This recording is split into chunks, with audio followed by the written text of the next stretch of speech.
Hello everyone, देखिए अब question number 4.11 करते हैं। देखो इसमें क्या कहता है in a chamber a uniform magnetic field of 6.5 gauss, ये जी क्या है, यहाँ गोज है, और 1 गोज आपको पता है कितना होता है, 10⁻⁻⁴ टेस्ला मैग्नेटिक फील्ड की वैल्यू दी है। तो मैं यहाँ लिख लेता हूँ, मैग्नेटिक फील्ड दिया हुआ है आपको 6.5 गोज, यानी कि 6.5 इंटू में 10⁻⁻⁴ टेस्ला है, ठीक है।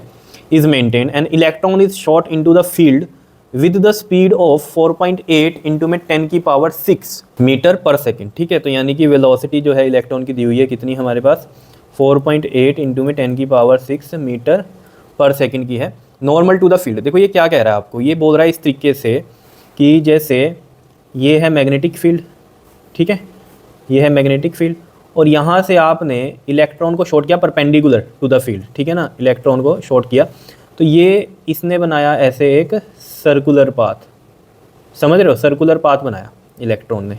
तो ये आप ऐसे समझ सकते हो कि ये मैग्नेटिक फील्ड जा रहा है इधर, ठीक है, और ये सर्कुलर पाथ ऐसे बनाया, ये मैग्नेटिक फील्ड इधर जा रहा है। इससे अब समझ में आएगा आपको इजी वे में, देखना अभी कैसे, ठीक है। परपेंडिकुलर किया हमने मैग्नेटिक फील्ड के साथ, ठीक है, परपेंडिकुलर थ्रो किया।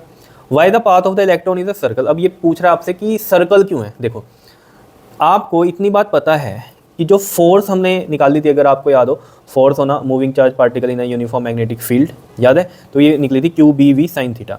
अब ये वैसे फॉर्मूला ऐसे होता है, ये Q V B sine theta होता है ना, तो साइन थीटा हटा के यहाँ क्रॉस लगता है इस तरीके से, ठीक है।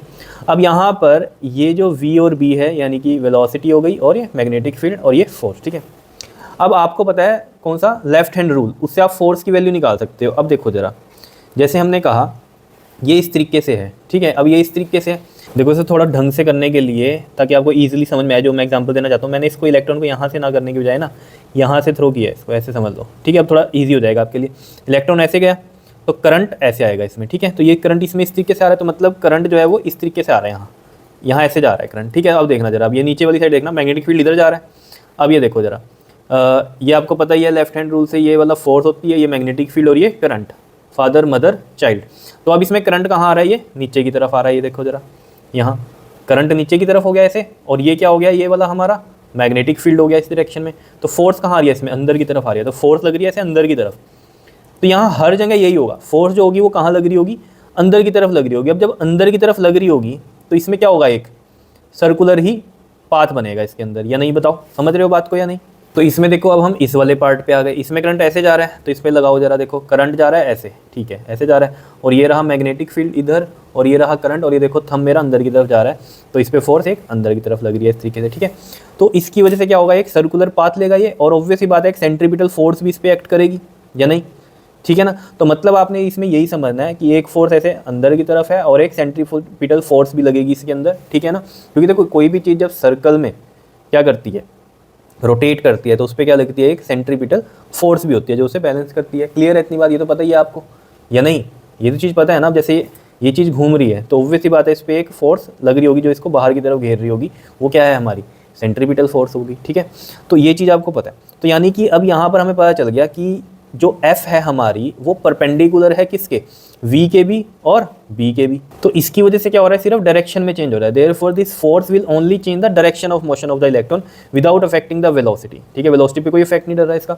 And this force will provide the centripetal force to the moving electron. Obvious बात है एक सेंट्रीपिटल फोर्स लगेगी मूविंग इलेक्ट्रॉन पर, तो वो जो इलेक्ट्रॉन है वो कैसा लेता है, हमारा एक सर्कुलर पाथ लेता है, ये हमें पता ही है, ठीक है। देखो इसको अगर आपको याद हो, motion of a charge particle in uniform magnetic field में अगर आपको याद हो, मैंने आपको कराया था कैसे, अगर आपको याद हो, यहाँ से हमने जैसे इसको यहाँ थ्रो किया, तो ये वी वेलोसिटी से थ्रो किया, इसके दो कंपोनेंट हुए, ये थीटा एंगल पे मान लो हमने इसे थ्रो किया, ये मैग्नेटिक फील्ड की डायरेक्शन है, तो ये वी कोस थीटा होता है हमारा, और ये वी साइन थीटा होता है, ये मैंने वहाँ पर करवाया है आपको, ठीक है।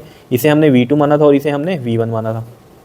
तो यहाँ पर अगर आप देखें F इजिकल टू में Q B V sine theta होता है, और V साइन थीटा को यहाँ हमने क्या ले लिया है, V2 ले लिया है, और सेंट्रीपिटल फोर्स भी लग रही है यहाँ पर mv²/r। तो V कौन सा लगेगा इसमें, जो इस F के लिए, तो वो V2 ही है, ठीक है। तो ये हमने बैलेंस किए थे, अगर आपको याद हो, Q B V sine theta is equal to में mv²/r। एक V से ये जाएगा हमारा, ये V2 बन गया था ना, V2 वाला, ठीक है, तो एक V से ये गया, समझ रहे हो ना, ये V2 बन गया था ना ये हमारा, अगर ध्यान में हो आपको या नहीं, यहाँ से ये दिख रहा होगा आपको, ये V साइन थीटा को हमने V2 मान लिया इसने वाले को, ठीक है ना। तो यहाँ पर भी ये V2 ही लिया हमने, क्योंकि वैसे तो mv²/r होता है, लेकिन जो फोर्स पे V लग रहा है वही हमने यहाँ पर लिया, तो एक V2 से एक V2 गया यहाँ पर, समझ रहे हो इतनी बात। ये मैं क्यों निकाल रहा हूँ, क्योंकि हमसे यहाँ पर इसने पूछा determine the radius of the circular orbit, और यहाँ से थोड़ा सर्कुलर पाथ का भी आपको समझ में आ जाएगा। देखो ठीक है, ये तो समझ में आई गया आपको कि फोर्स लग रही है जिसके अंदर, ठीक है, जो कि Q और जो हमारा B है उसके परपेंडिकुलर है, ठीक है बात इतनी, ठीक है। हाँ मैं E भी लिख सकता हूँ Q की जगह, चार्ज ऑन इलेक्ट्रॉन, ठीक है, समझ रहे हो इतनी बात।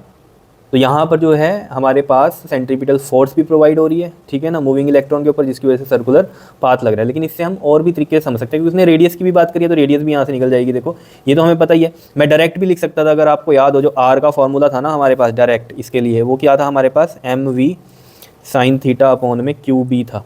यहाँ V2 था, वो V2 की वैल्यू V साइन थीटा ही है, समझ रहे हो इतनी बात। ये डायरेक्ट भी यूज़ कर सकता था, लेकिन मैं यहाँ से बता रहा हूँ आपको कि कैसे आया था वहाँ से। ये R इधर ले जाओ, mv2 अपॉन में ये QB। अब देखो ये mv sine theta, v sine theta कितना है 90 है, बिकॉज थीटा कितना है 90, साइन 91 होता है। तो यहाँ से देखो mv साइन 91 हो गया, और ये फॉर्मूला ये बन गया हमारे पास रेडियस का। अब तो सिंपल है, यहाँ वैल्यूज़ रख दो। m के कितनी वैल्यू 9.1 इंटू 10 की पावर माइनस 31, और v की कितनी है हमारे पास 4.8 इंटू में 10 की पावर 6, q कितना है हमारे पास चार्ज 1.6 इंटू में 10 की पावर माइनस 19 है वैल्यू, और जो b है हमारे पास 6.5 इंटू में 10 की पावर माइनस 4 है। देखो ये 91 बना, इसका 10 नीचे आ गया, और ये माइनस 31 और प्लस 6, 10 की पावर कितना बन गया हमारे पास, माइनस का 25 बन गया, और ये 48/10 आ गया। इधर से ये 1.6 का पॉइंट हटा, 10 चला गया ऊपर, और 10 की पावर माइनस 19 और माइनस 4, 10 की पावर माइनस के 23, ठीक है। और यहाँ से ये 6.5 है, इसका भी 10 ऊपर चला गया। देखो ये दो 10 तो इनसे कट गए, ठीक है। अब देखो ये 13 7 ज़ा 91, 13 5 ज़ा और 16 3 ज़ा, ठीक है। तो कितना बन गया ये 7 3 ज़ा 21 अपॉन में 5, और ये साथ में 10 की पावर माइनस 5, ऊपर जाके प्लस का 23, तो 10 की पावर माइनस 2 बचा। तो ये बन गया 5 4 ज़ा 20 एंड 5 2 ज़ा 10, और ये 10 की पावर माइनस 2 मीटर में आ गया, ठीक है। अब इसे सेंटीमीटर करना है, तो 4.2 10 की पावर माइनस 2 मतलब 10 की पावर 2 है नीचे जाके प्लस का, और सेंटीमीटर में करना है तो हम क्या करेंगे बताओ जल्दी से, कैसे करते हैं। सेंटीमीटर में करना है तो 100 से मल्टीप्लाई करते हैं, तो ये सेंटीमीटर में आ गया, तो ये 100 से ये 100 कट गया, तो 4.2 सेंटीमीटर भी इसका आंसर हो सकता है रेडियस, ठीक है, या मीटर में इस तरीके से लिख सकते हो आप, ठीक है। अब अगर आपको याद हो ना, जब मैंने सर्कुलर पाथ के लिए इसमें बताया भी था आपको कि थीटा अगर हमारे पास यहाँ 90 है, तो हमें पता है साइन 90 तो 1 होगा और कोस 90 0 होगा। अब यहाँ पर आपको पता है ये हेलिकल स्ट्रक्चर बनाता है इस तरीके से। अब इसमें अगर थीटा 90 है ना, तो इसका मतलब सिर्फ ये वाला कंपोनेंट चलेगा इसका, तो यानी कि सर्कुलर पाथ की जो हम रीज़न बोल देंगे वो ये है कि थीटा यहाँ 90 है, तो ये सिर्फ सर्कुलर पाथ लेगा। और इधर वाला ये क्या है, अगर यहाँ कोस 90 है तो ये 0 हो गया, क्योंकि आगे किसकी वजह से जा रहा है, इस कंपोनेंट की वजह से, तो यही 0 हो गया है ना, अगर 90 है तो फिर इस केस में यानी कि सर्कुलर पाथ ही लेगा। तो हमारा जो मोशन होता है वो कैसा हो जाएगा, इसमें सर्कुलर हो जाएगा। तो मोशन ऑफ चार्ज पार्टिकल, अगर ये डेरिवेशन देखी हुई है ना आपने, motion of charge particle in uniform magnetic field, तो आपको क्लियर हो रही होगी बात, motion of charge particle become circular. तो ये चीज़ भी आपको पता होनी चाहिए इसमें, ठीक है, नहीं तो रेडियस तो हमने निकाल ही दी है। बताओ समझ में आया, ठीक है। अब ये क्वेश्चन था ना जो 4.11, ये तो आपको क्लियर हो गया यहाँ पर, ठीक है। अब इसी में ही ना 4.12 इसी का ही पार्ट है एक तरह से। वो यहाँ पर क्या कहता है, आपको कहता है इन एक्सरसाइज मतलब ये क्वेश्चन में कह रहा है 4.11 में कहता है obtain the frequency of revolution. अभी जो इलेक्ट्रॉन घूम रहा था इसका रेवोल्यूशन बताना है आपको, फ्रीक्वेंसी ऑफ द रेवोल्यूशन यानी कि फ्रीक्वेंसी बतानी है सर्कुलर ऑर्बिट में। और कहता है does the answer depend on the speed of the electron. देखो अगर आपको याद हो ना, इस केस में अगर आपको याद हो जो हमने motion of charge in uniform motion of the charge particle in uniform magnetic field पढ़ा था, उसमें जो टाइम आया था हमारे पास वो आया था 2πm अपॉन में QB आया था, और फ्रीक्वेंसी हमें पता है 1/t होती है। तो यहाँ से हम रखेंगे वैल्यू 2πm और QB, वो QB ऊपर चला जाएगा। तो ये आया था। अब यहाँ पर कहीं पर भी V आया क्या, नहीं आया, तो हम क्या लिखेंगे, know the answer not depend on the speed of the electron, क्योंकि इसके फॉर्मूले में कहीं V है ही नहीं। क्या इतनी बात क्लियर है या नहीं है बताओ।